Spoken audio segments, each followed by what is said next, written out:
নমস্কার, Devdas kitchen glaze food সকলকে স্বাগতম। আজকে একটা নতুন রেসিপি নিয়ে এসেছি। রেসিপিটি হলো আলু দিয়ে মটনের পাতলা ঝোল। চলুন রেসিপিটি বানাতে কি কি উপকরণ নিয়েছি উপকরণগুলো দেখে নেব। মটন নিয়েছি,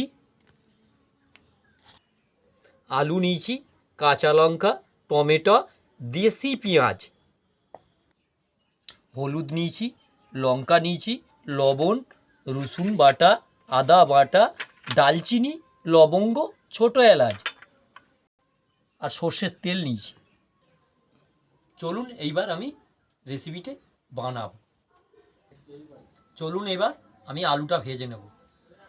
আরও নতুন নতুন রেসিপি পেতে আমার চ্যানেলটাকে সাবস্ক্রাইব করবেন, লাইক দেবেন, শেয়ার করবেন। আলুটা ভাজার জন্য কড়াতে আমি তেলটা দিয়ে দিচ্ছি।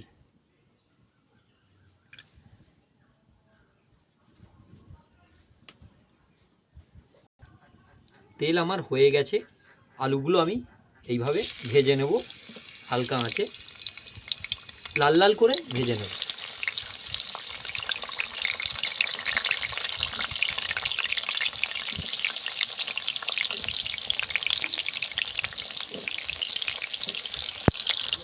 আলুগুলো সব আমি দিয়ে দিয়েছি, এবার আমি নেড়ে নেব, হালকা করে নেড়ে নেব।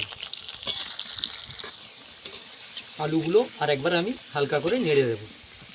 লাল লাল আমার হয়ে এসেছে, আর কিছুক্ষণ 5-7 মিনিট ভেজে আমি আলুগুলো আমি তুলে নেব। আলুটা আমার ভাজা হয়ে গেছে লাল লাল করে, এইবার আমি তুলে নেব।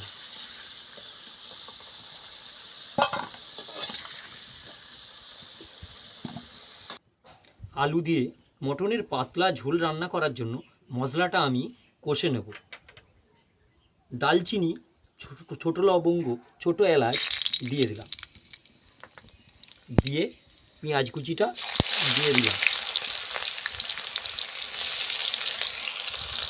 দিয়ে লাল লাল করে পেঁয়াজগুলো ভেজে নেব। এইভাবে আমি নাড়বো কিছুক্ষণ, নেড়ে আমি লাল লাল করে পেঁয়াজগুলো ভেজে নেব।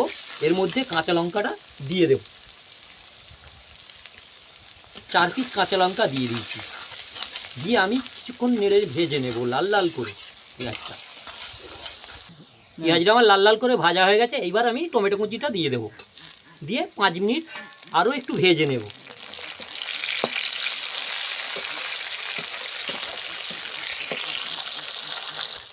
এইবার আমি আদা বাটাটা দিয়ে দেব, রসুন বাটাটা দিয়ে দেব, দিয়ে 5 মিনিট ভালো করে ভেজে নেব।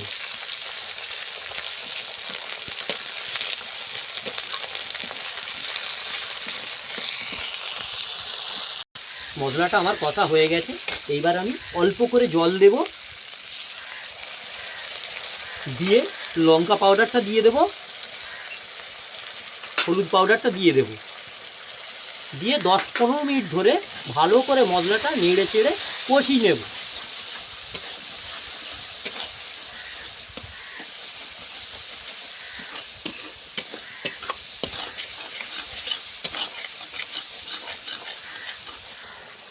মশলাটা আমার রেডি হয়ে এসে আমি এইবার মটনটা দিয়ে দেব, দিয়ে আমি কষে নেব।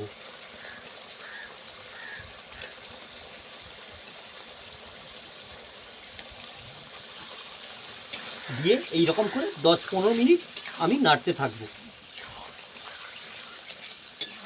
দিয়ে ভালো করে কষিয়ে নেব মটনটা।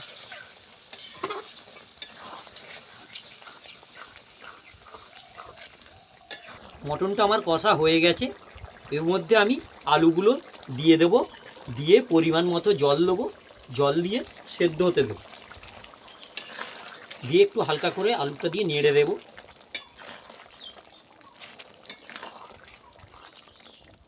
দিয়ে পরিমাণ মতো জল দেব,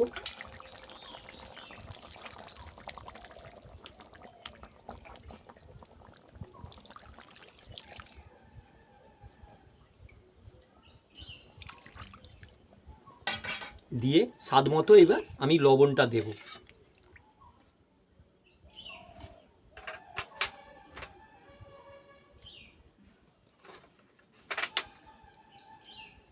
দিয়ে নেড়ে আমি সেদ্ধ হতে দেবো 20 মিনিটের জন্য।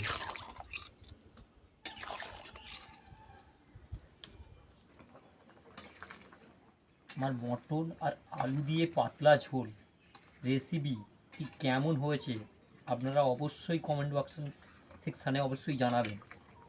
আর আমার রেসিপিটি কমপ্লিট হয়ে এসেছে, একটু সেদ্ধ হতে দিয়েছি। দেখুন বন্ধুরা, আমার মটন আর আলু টকভক করে সেদ্ধ হচ্ছে। এইভাবে কিছুক্ষণ আরও সেদ্ধ হতে দেব। আলু আর মটনের আমার পাতলা ঝোল রেসিপিটি আমার কমপ্লিট হয়ে গেছে। এইবার আমি তুলে নেব। দেখুন বন্ধুরা, কি সুন্দর হয়েছে।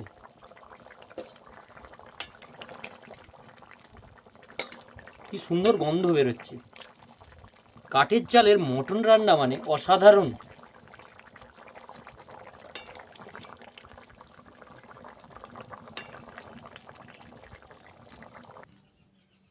মটন আর আলুর পাতলা ঝোল আমার কমপ্লিট।